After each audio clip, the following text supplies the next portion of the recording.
Hi, welcome to the Pursuit of Truth. Going back to Covid-19 now, the never-ending story. And this is something that a lot of people on Facebook, YouTube, social media, the alternative media that shouldn't be trusted and, has to be fact-checked, can't be trusted. And lo and behold, what people have been saying, including myself on these Pursuit of Truth, that the figures, there was something wrong with the figures. And I've got two Sky News bits to explain, to play to you as evidence, as it were. That's what I'm trying to do with these Pursuit of Truth. That's why I started these. I wanted to have, because I saw lots of people on YouTube, and they tend to be truthers, especially those ones that are very popular, tend to be quite radical. They're either very offensive, or they're very attackive, or they have polarized views. So I wanted somewhere where it could be more rational, more what's the word? Sort of laid back, sort of presenting the evidence and people deciding for themselves. Not to say that the other people aren't doing a great job. Of course, there is always different ways to get information across to people. That's what television does. There's lots of, shock jocks and all that kind of stuff. It does have its place. But yeah, so anyway, I don't know why I just gave that background. But so the thing is that the numbers, obviously, I don't think we're ever really going to know, assuming this event is true.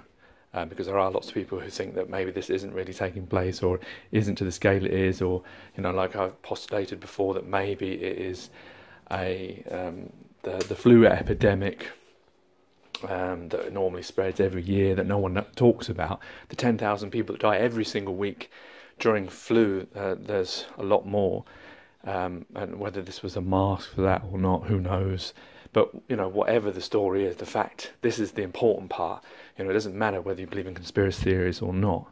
I use that term, I shouldn't use that term, because it's a propaganda tool from the government to discredit anyone who has an alternative view, who then gets proven that their alternative view actually was fact, and the official view wasn't. So, I shouldn't use that term. But, so we're never probably going to know the truth of the numbers, whether there were too many or too less, because by their own admission, they've never been able to find an antibody or a proper test. At the early days, the tests that they were sold by pharmaceutical companies failed 4 times out of 5. There's a lot of this. These are the important things. It doesn't matter whether you believe whether the hospital, the fake hospitals and all that kind of stuff. What's important is that what you're being presented with on the news, if we just take that as fact, because alternatives we can't prove, it might be on YouTube or Facebook, without evidence. I suppose on TV there's not real evidence, it's just they're presenting the same information, and because we acknowledge that they're official, that somehow that means it's fact. It's still human beings at the end of the day that are behind all of these things, and human beings have the problem of always being able to lie. But the important thing is that we're being shown lies by the official news media, the government, admitting that the numbers, that they may have been doubling up.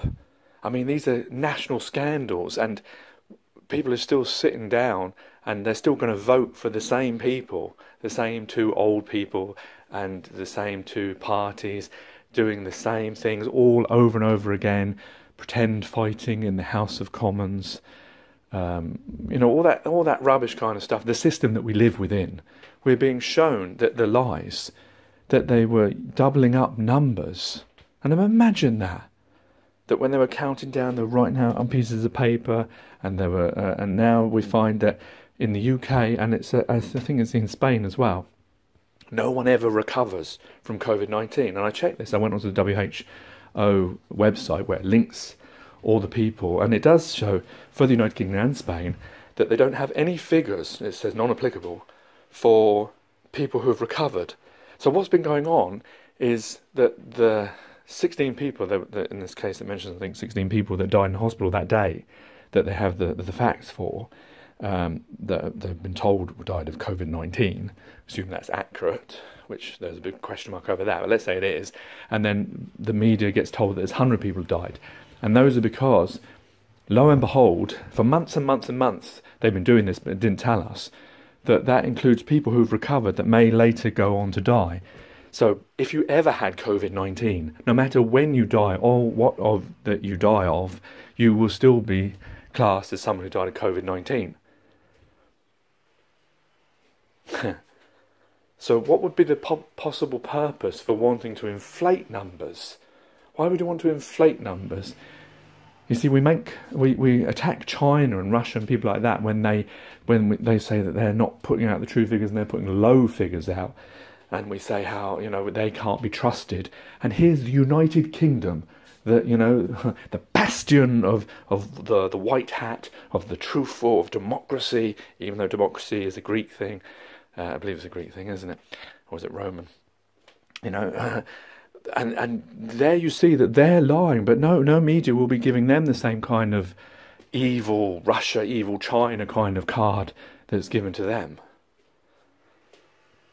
So what would be the purpose of inflating the numbers? Well, of course, that you must have the only conclusion you can draw. Well, I suppose there's two. You could say that either they're stupid, which is a possibility, and it was an easier way to check the numbers by not doing this. Maybe they assume that if you get COVID-19, it's weakened your immune system, and that's why they count it. I'm sure they're going to come up with something like that.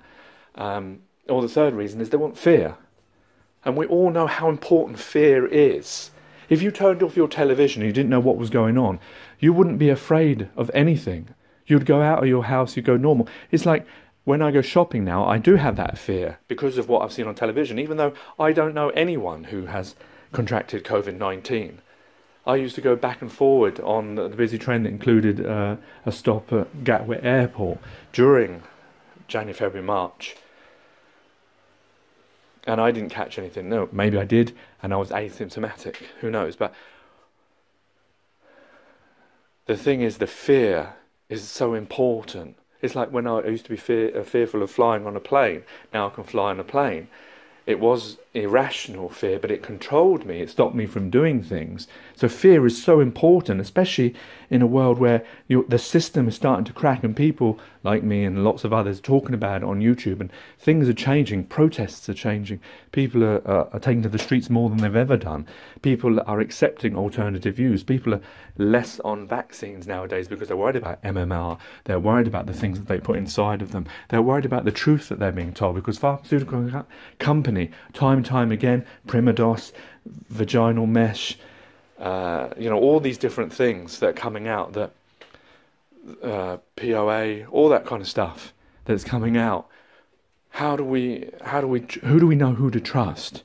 This issue of trust, and especially trusting governments, Tony Blair, the lie told to the nation of the Iraq and Afghanistan war. Lots of these examples, and more are coming. Now you've got this, but people aren't getting up on the streets. People aren't protesting that their lives are being put in danger. How, if you know that this government, and whoever it is, it'll be someone to get blamed for it. Probably someone in the admin department. It won't be Matt Hancock, the head of health, or Boris Johnson, the Prime Minister.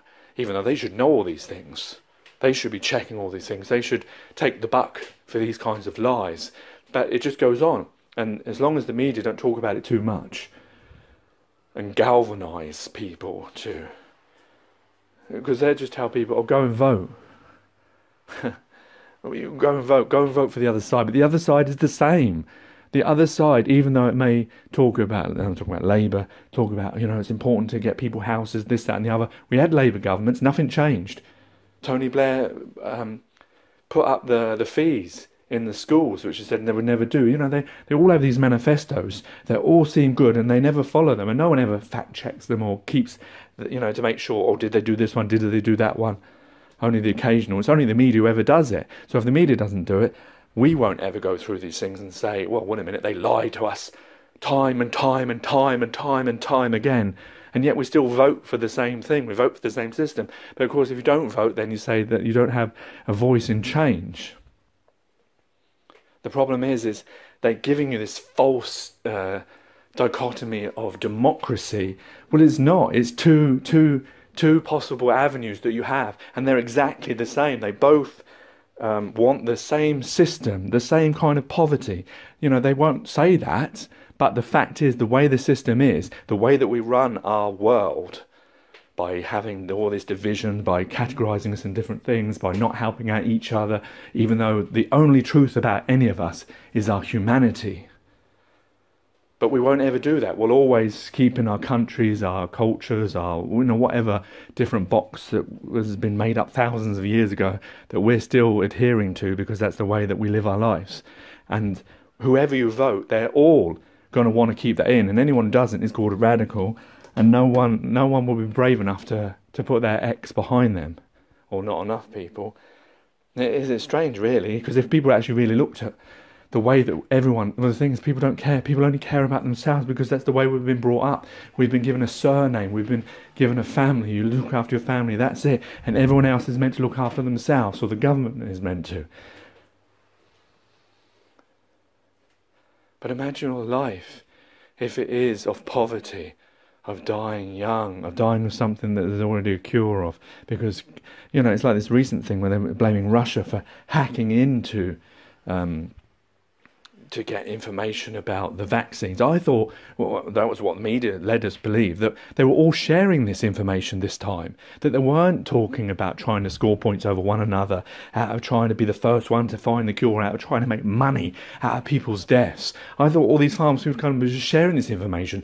So why would Russia need to hack into the United Kingdom to get this vaccine information from Oxford or whoever, when they're all meant to be sharing it? Are you telling me they're all working against each other again? Why? Why? Why would you do that? When you're pretending that everyone's working together. Oh, of course, because you want to have the accolade of being the person who found the cure. You want to have the money that comes, being able to sell it to all these countries and getting all the monies from the governments. And of course, from the individuals that are doing it, it's the pride of being that person to do it, because you don't want to be stolen from someone else. But because again, you're in that box. You're University of Oxford. You're English. You're whatever. No. You're all human. We're all human. We should be working together. Medicine should never have any money on it. But we vote for that by accepting the parties that keep this same system in place. Anyway, I've waffled on and I've got irate as usual. Let's hear the clips that I've got for you. I don't know which one's first actually. I think it's actually, pause that. I think it is this one. Now, the Health Secretary, Matt Hancock, has ordered an urgent review into how Public Health England calculates the number of people who've died from coronavirus-related deaths. It follows claims that the current method doesn't account for people that have recovered from Covid-19. The latest government figures show that 114 people died from coronavirus in the UK in the past 24 hours, bringing the total number of deaths to 45,233. Well, let's talk now to Dr. Yoon Loke, a senior lecturer in clinical pharmacology at the University of East Anglia. Very warm welcome to the programme, Doctor.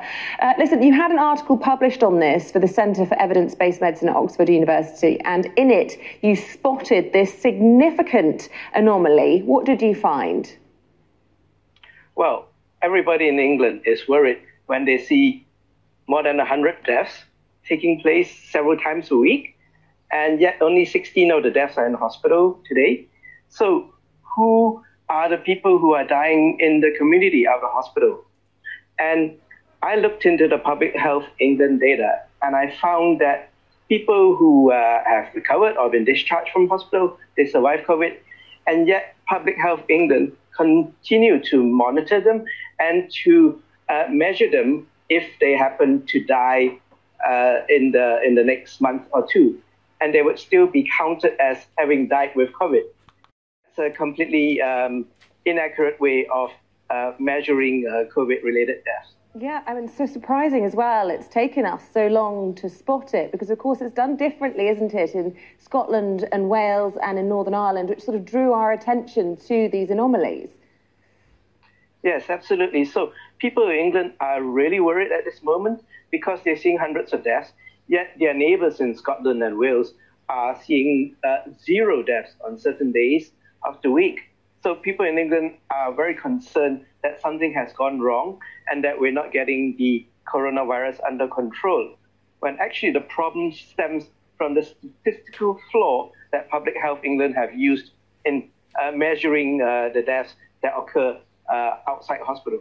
And by this measurement from Public Health England, it essentially means that nobody can ever recover statistically from having COVID-19 in England, which makes no sense. That's absolutely right. So if you have COVID and you recovered, but if you die in 3 months, you die in 6 months, you die in 2 years down the line, Public Health England would still consider you as a COVID-related death. So eventually we will reach more than 290,000 deaths if we followed up every patient for the next 80 years or 90 years. It's a nonsense.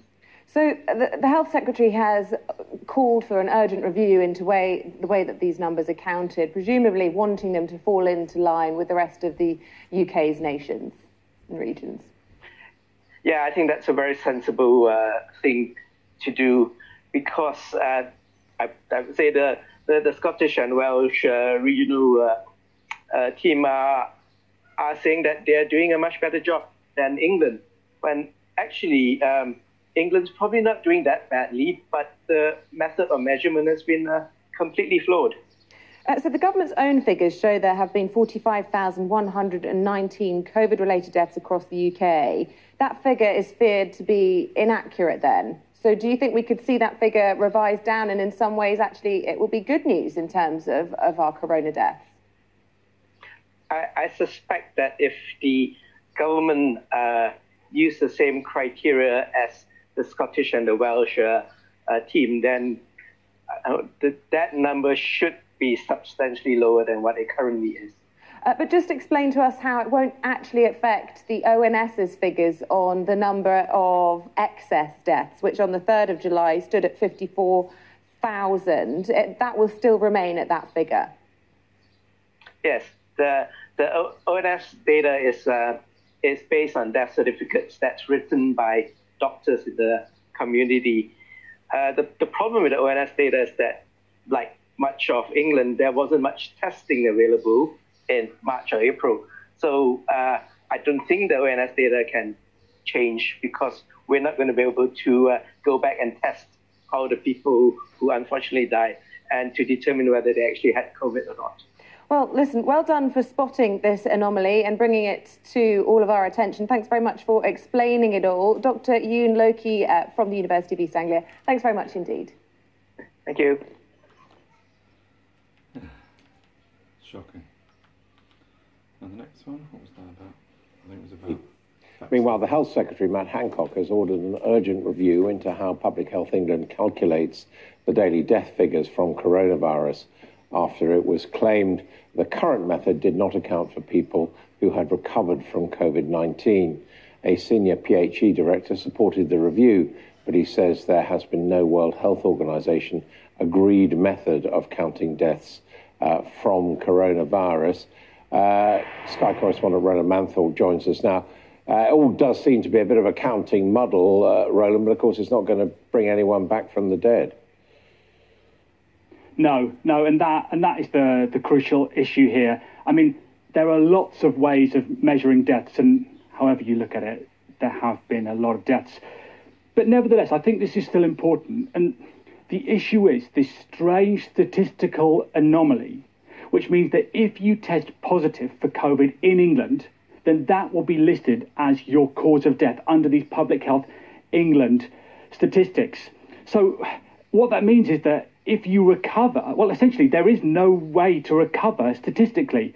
So if I tested positive for COVID-19 today, and then I got hit by a bus tomorrow, then COVID-19 will be listed as my cause of death. And the reason this matters is because this is really affecting these daily numbers that we get, we often see that in England, the number of daily deaths will spike above 100, or it'll kind of be, quite low, and then it'll kind of hover around 60.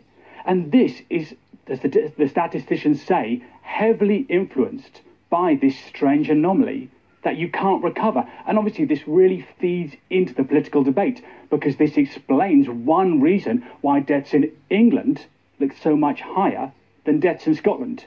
Now, Public Health England say that this has always been the case. So although the Health Secretary has ordered an urgent review, this actually comes as no surprise. And you mentioned their statement earlier. I've got a bit more from it here, and I think it's a quite interesting pushback. So they say, although it may seem straightforward, there is no WHO agreed method of counting deaths from COVID-19. We must remember that this is a new and emerging infection, and there is increasing evidence of long-term health problems for some of those affected. Now, reading between the lines, what they're saying is it's very important to wait quite a long time and not kind of count people out and assume they've recovered. And it's true, we are learning more about the long-term effects of COVID-19. But in Scotland and in Wales and Northern Ireland, after 28 days, you're assumed to have recovered. And from a statistical point of view, it would be very helpful if everyone aligned. Rowan Manthorpe, thank you very much indeed. Well, some breaking news just coming in. Yeah, so that's the thing, isn't it? I mean, what's that phrase I'm often repeating here? Lies, damn lies and statistics. But like they want to redefine, and this is what happens a lot, redefine what death is. They're meant to be giving out figures of how many people died that day. And just the inaccuracy of how they're doing this is just, it's shocking. But yet we'll still carry on sitting down, watching television, continuing. I mean, over the last, 2 years now I've been doing this, shown so much evidence from mainstream media of the way the system works, the way government works, the way everything works, how all the lies, everything. This is just 2 years. Imagine if you do this for your whole life, how much you're going to see, how many lies you're going to see, the government you're voting for, the country that you would fight or die for, have been lying to you, and why? Because humans lie. Humans want to keep power, and fear is a very important part of that power. Take care, take it easy, God bless and peace.